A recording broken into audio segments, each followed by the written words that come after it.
अभी जो उनका ये इशू सामने आया है, जो आजकल बर्निंग इशू है, और अभी तक मंतकी अंजाम तक तो वो मसला नहीं पहुंचा, लेकिन चूंकि इस वक्त पूरी कौम की नज़रें उस इशू के ऊपर हैं तो मैंने इसको करंट अफेयर के तौर पर ज़रूरी समझा कि आज डिस्कस करूं। हमारे पंजाब ही में एक पीर साहब मशहूर हैं, हक खतीब के नाम से। शुफ शुफ वाली सरकार उनके मुखालफीन कहते हैं, वो तो ख़ुद अपने आप को नहीं कहते। हाफिज़हुल्लाह ताला, हम तो सब के लिए कलमात खैर ही कहेंगे। तो उनकी वीडियोस काफ़ी अरसे से मंजर आम पर आ रही थी, जिसमें वो मुख्तलिफ़ किस्म के शोबदे करके दिखा रहे थे, अपने करीबी लोगों को हायर करके। पूरी वो प्लांटेड वीडियोस होती हैं।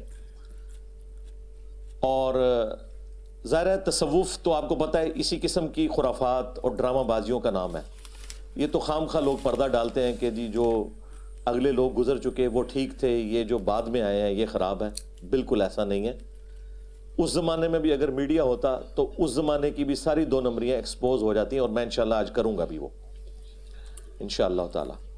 ये असल में मीडिया की बरकत है कि ये सब कुछ एक्सपोज हो रहा है। आज आप जिन बातों का मजाक उड़ा रहे हैं, हमारे पुराने बुज़ुर्गों ने अपने बुज़ुर्गों के बारे में ये सारी खुराफात लिखी और उन्हें करामात के नाम के ऊपर उम्मत में बेचा। इसमें कोई शक नहीं है कि ये सारी ड्रामाबाजियाँ पिछले तकरीबन 1000 साल से हो रही हैं, लेकिन मीडिया की वजह से अब ये लोग एक्सपोज हुए।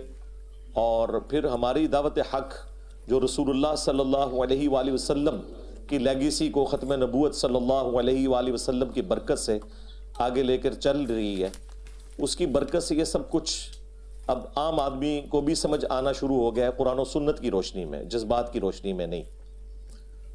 तो ये पीर हक खतीब साहब मुख्तलिफ़ किस्म के जो जाली मरीज़ प्लांटेड, उनको अपने सामने लाकर पब्लिकली किसी के मुंह से सुइयां बरामद करते हैं, किसी से वो कील बरामद करते हैं, पेच निकल रहे हैं, गोलियां निकल रही हैं, और वो आप देखें उन गोलियों और पेचों को आप देखें बिल्कुल वो ताज़ा हैं, कोई जंग नहीं लगा हुआ।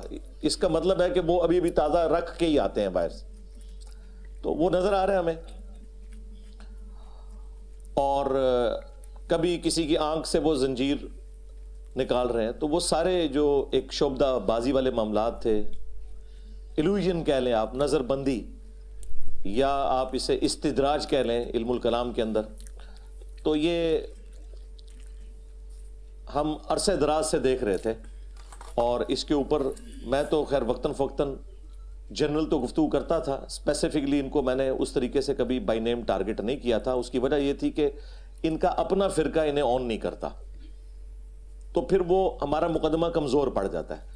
जब बरेलवी मकतब के उलमा खुद कहें कि भाई हम इसे नहीं मानते, तो फिर मुकदमा कमज़ोर हो जाता है। फिर वो इसका सहारा लेते हैं कि देखें जिनको हम खुद डब्बा पीर कहते हैं, उनकी मिसालें दे के इंजीनियर साहब हमारे बुज़ुर्गों को बदनाम करते हैं।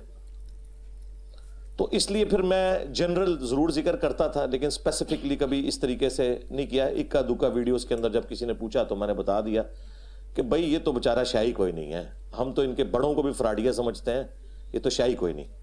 और देखें ये कितने चालाक हैं, जब कभी भी आप इनके ऊपर कोई बात करें ये फौरन ऐसा पैंतरा बदलते हैं और मुकदमा आपके ऊपर उलटने की कोशिश करते हैं। नासिर मदनी साहब के साथ जो इनका हुआ, उस वक्त भी मेरी तफसीली वीडियो आई थी।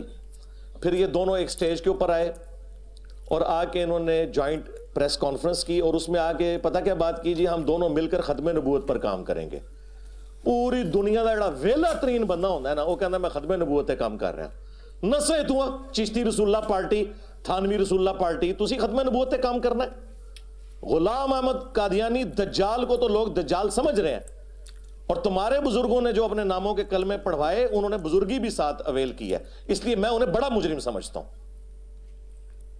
और अगर तुम समझते हो कि उन्होंने नहीं किया, तो जिन्होंने किताबें छापी और जिन्होंने उनका झूठा दिफा किया वो भी इसके अंदर शामिल है। चिश्ती रसूलुल्लाह का दिफा अशरफ अली थानवी ने भी किया है, मरते दम तक उसने 1944 में वो मरा है, उसने तौबा नहीं की, क्योंकि उसने थानवी रसूलुल्लाह को भी इंडोर्स करना था, इसलिए उसने दिफा किया। पीर मेर अली शाह साहब 1937 में फौत हुए, आज है 28 जनवरी 2024, ऑलमोस्ट 100 साल होने वाले हैं। उन्होंने अपनी किताब तहकीकुल हक फी कलिमतिल हक के अंदर चिश्ती रसूलुल्लाह का दिफा किया। अहमद बरेलवी साहब 1921 में फौत हुए। उन्होंने अपने फतावा रज़विया के अंदर जिस किताब की तारीफ की और इससे बढ़कर रसूलुल्लाह पर झूठ बांधा कि यह किताब रसूलुल्लाह की बारगाह में मकबूल है, सबा सनाबिल, उसके अंदर चिश्ती रसूलुल्लाह लिखा हुआ है। तो ये पुराने बुजुर्गों से अगर आप जान छुड़ाएंगे, इनका क्या करेंगे? और ये 100 साल पहले इन बुजुर्गों का दिफा करना इस बात का सबूत है कि किताबें नहीं बदली। 100 साल पहले तक तो किताबें नहीं बदली हुई थी, जब भी वो दिफा कर रहे थे ना। अदरवाइज वो कहते हैं ना किताबें बदल गई हैं, उन्होंने तो दिफा किया हुआ है। तो ये सिर्फ एक फतवा मुफ्ती मुनीब साहब ने लिख के तो समझ लिया कि जान छूट जाएगी। जान नहीं छूटेगी भाई, ये तो एक इबारत थी, अभी तो वो भी नामुकम्मल है फतवा। और जो दूसरी गुस्ताखाना इबारतें इतनी ज्यादा आपकी किताबों में छपी हुई हैं, उनका आप क्या करेंगे?